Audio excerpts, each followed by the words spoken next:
আমরা প্রথমে দেখে নিচ্ছি যে আজকে আমরা কি প্রমাণটি করব, অর্থাৎ ত্রিকোণমিতিক যে গাণিতিক সমস্যার সমাধানটি করব সেই গাণিতিক সমস্যাটা কি, এরপর আমরা সমাধানটা শুরু করব। তাহলে প্রথমে আমরা দেখে নিচ্ছি আজকে আমাদের গাণিতিক সমস্যাটি কি। এখানে দেওয়া আছে যে cos p plus cot p divided by cot p minus cos p equal 7 plus 4√3 হলে দেখাও যে p সমান 60 ডিগ্রি, মানে p এর মান যে 60 ডিগ্রি হবে সেটা আমরা আমাদের এই যে সম্পর্কটা দেওয়া আছে সেই সম্পর্ক থেকে আনতে হবে। আর এখন কথা হচ্ছে যে এই যে p সমান 60 ডিগ্রি এটা আমরা কিভাবে প্রমাণ করব বা কিভাবে গাণিতিক সমস্যাটা সমাধান করার চেষ্টা করব। আমরা প্রথমে যে কাজটি করব সেটা হচ্ছে যোজন বিয়োজন। আমরা এই গাণিতিক সমস্যাটা শুরুতেই যে কাজটি করব সেটা হচ্ছে যোজন বিয়োজন। আচ্ছা, তাহলে আমরা দেখি আগে যে যোজন বিয়োজন আসলে কি। যে গাণিতিক প্রক্রিয়াটা করব সেটার নাম হচ্ছে কি যোজন বিয়োজন। যোজন বিয়োজন যোজন বিয়োজন বিষয়টা হচ্ছে এমন, যদি এমন হয় যে লব বাই হর ইকুয়াল হচ্ছে লব বাই হর, এরকম যদি অনুপাত আকারে কোনো সমীকরণ এরকম যদি আমরা অনুপাত আকারে পাই বা অনুপাত আকারে থাকে, সেক্ষেত্রে আমরা এই যোজন বিয়োজন গাণিতিক প্রক্রিয়াটি ব্যবহার করতে পারি। তবে সমীকরণটিকে অবশ্যই এভাবে অনুপাত আকারে পেতে হবে, অনুপাত বা সমানুপাত। এক্ষেত্রে সমানুপাত হচ্ছে, কারণ এটা একটা অনুপাত এটা একটা অনুপাত এবং অনুপাত দ্বয় হলো সমান। তাহলে যদি সমীকরণটি এরকম সমানুপাতে আকারে থাকে বা আমরা পাই বা দাঁড় করাতে পারি, সেই ক্ষেত্রে আমরা যোজন বিয়োজন গাণিতিক প্রক্রিয়াটি ব্যবহার করতে পারি। আর যোজন বিয়োজন বিষয়টা কেমন, যোজন বিয়োজন হচ্ছে লব যোগ হর ডিভাইডেড বাই লব বিয়োগ হর ইকুয়াল লব যোগ হর ডিভাইডেড বাই লব বিয়োগ হর। এই হচ্ছে যোজন বিয়োজনের গাণিতিক প্রক্রিয়া। আর আরেকটি বিষয় আমরা হয়তো জানি, কোন একটি সংখ্যা যেমন 4, কোন একটি সংখ্যা 4 এটাও কিন্তু একটা আনুপাতিক সংখ্যা। কি হবে, কেননা আমরা চাইলে 4/1 লিখতে পারি, আমরা চাইলে কি লিখতে পারি 4/1 এইভাবে কিন্তু লিখতে পারি। এইভাবে লিখে কিন্তু আমরা এরকম একটা অনুপাত আকারে নিয়ে আসতে পারি। আচ্ছা, তাহলে এখন আমরা গাণিতিক সমস্যাটি শুরু করতে পারি। আর এরপরে যে ধারণাগুলো লাগবে এগুলো হচ্ছে সব গাণিতিক প্রক্রিয়া বিষয়, আর সাথে কিছু সূত্র লাগতে পারে। আচ্ছা, এখন দেখা যাক আমরা এখন কিভাবে গাণিতিক প্রক্রিয়াটি সমাধান করতে পারি।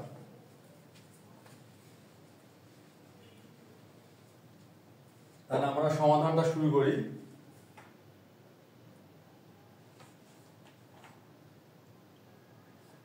আচ্ছা, আমরা কি করব, যে সম্পর্কটি দেওয়া আছে সেটা থেকে শুরু করব। এখানে cos p plus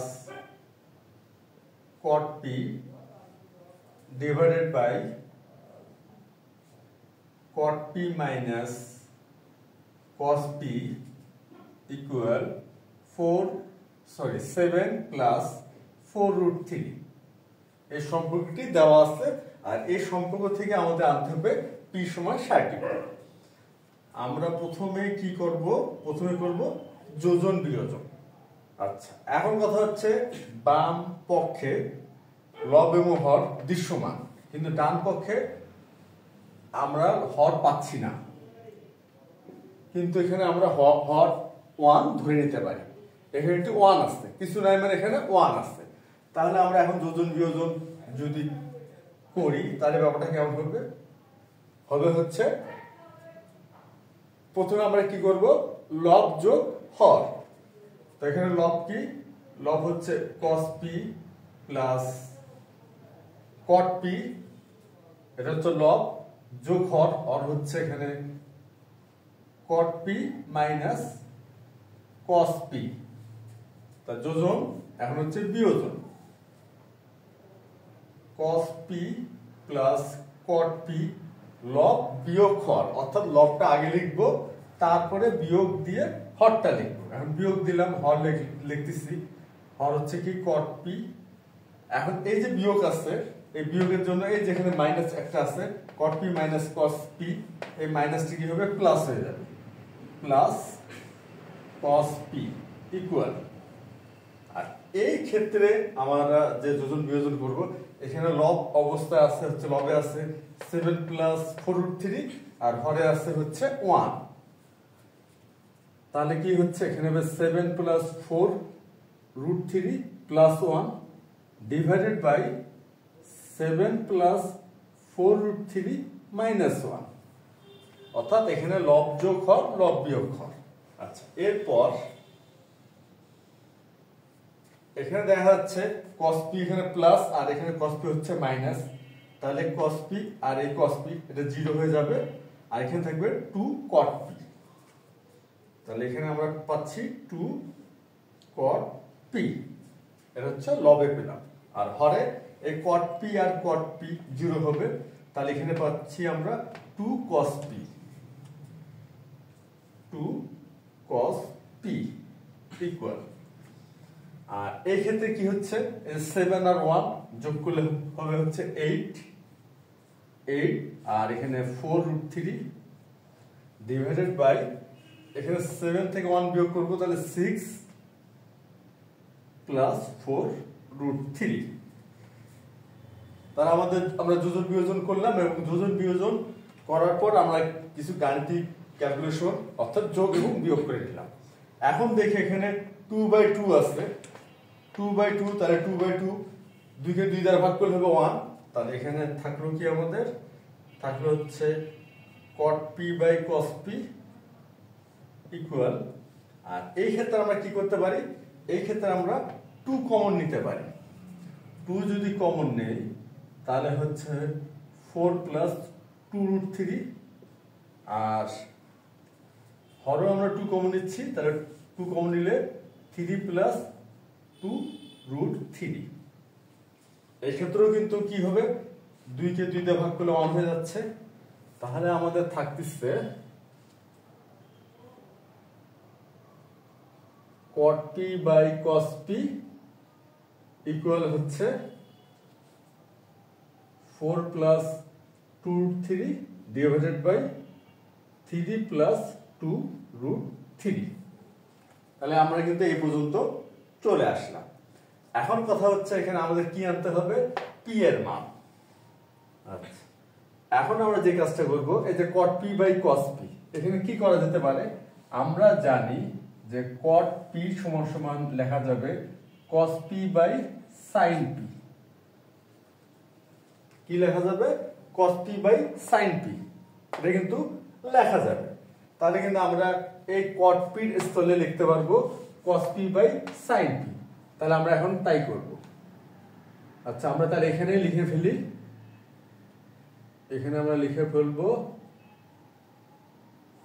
cos p by sin p, আমরা এখানে লিখলাম। তাহলে বাম পক্ষে আমরা cot p এর স্থলে কি লিখলাম, cos p by sin p, কারণ আমরা জানি যে cot থিটা সমান cos theta by sin theta, আমরা এই কাজটা এখানে করলাম।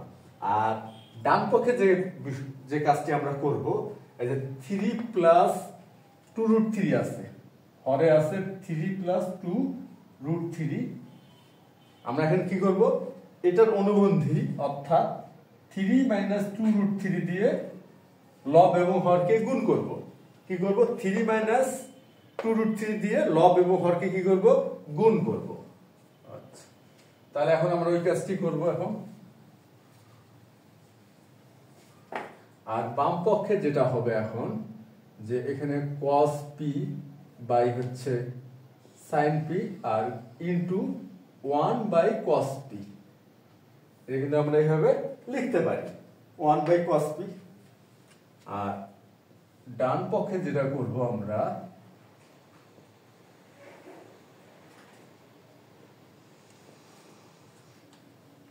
3 মাইনাস 2√3 দিয়ে লব এবং হরকে গুণ। 3 মাইনাস 2√3 দিয়ে কি করব, লব এবং হরকে গুণ। এই গুণটা এই জন্য করতেছি, আমরা হরটাকে অমূলত, এই 2√3 এটা কিন্তু একটা অমূলত সংখ্যা, অমূলত থেকে মুক্ত করব, মানে এটাকে মূলত কনভার্ট করব। এই জন্য আমরা কি করলাম, লব এবং হরকে 3 মাইনাস 2√3 দিয়ে গুণ করলাম। আর এখানে কি হবে, cos p ভাগ হবে, তাহলে হবে 1/sin p ইকুয়াল। আচ্ছা, এখানে কি করা যাবে, এখানে হবে হচ্ছে, দেখি এখন আমরা 3 প্লাস 2√3 আর 3 মাইনাস 2√3, তাহলে কি হবে, আমরা কি একটু খেয়াল করলে কি দেখতে পাচ্ছি যে a plus b into a minus b, এই ফরম্যাটটা কিন্তু এখানে চলে আসছে। 3 প্লাস 2√3 a প্লাস b আর 3 মাইনাস 2√3 a মাইনাস b, এটা সমান সমান লেখা যাচ্ছে a square minus b square. তাহলে এই যে বীজগণিতের যে সূত্রটা আছে এই ক্ষেত্রে কিন্তু আমরা ব্যবহার করতে পারি। তাহলে কি হবে, 3 স্কয়ার মাইনাস 2√3 স্কয়ার, তাহলে a square minus b square এখানে আমরা অ্যাপ্লাই করলাম। আর লবে এটা স্বাভাবিক আমরা গুণটা করে দেব, তাহলে 4 দিয়ে গুণ করি, 3 12 মাইনাস হবে হচ্ছে 8√3 প্লাস এটা কি হবে 6√3 আর হচ্ছে মাইনাস 4√3 স্কয়ার, আমরা লব হরকে গুণ করলাম। আচ্ছা, এখন 1/sin p, তাহলে এটা হবে cosec p।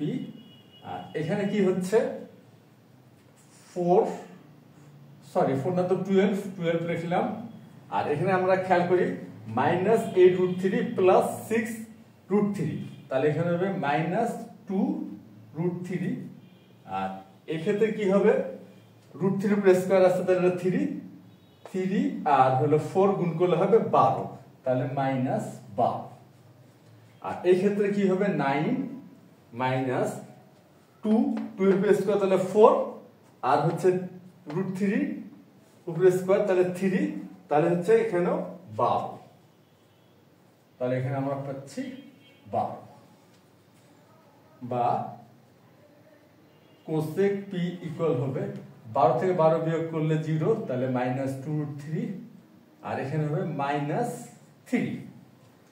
এখন এই মাইনাস মিলে কি হবে, প্লাস হবে, আর 3 আর √3,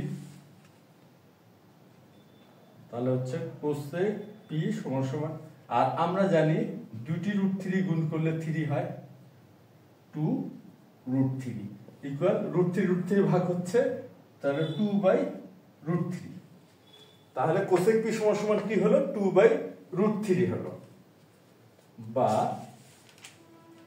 cosec p। এখন আমরা জানি 2/√3 কি, আমরা জানি হচ্ছে cosec 60 ডিগ্রির মান হচ্ছে 2/√3, এটা কিন্তু আমরা জানি cosec 60 ডিগ্রির মান 2/√3, তাহলে 2/√3 এর স্থলে আমরা কি লিখতে পারবো, cosec 60 ডিগ্রি, তাহলে অতএব p সমান সমান 60 ডিগ্রি। তাহলে p সমান সমান কি আসলো, 60 ডিগ্রি আসলো।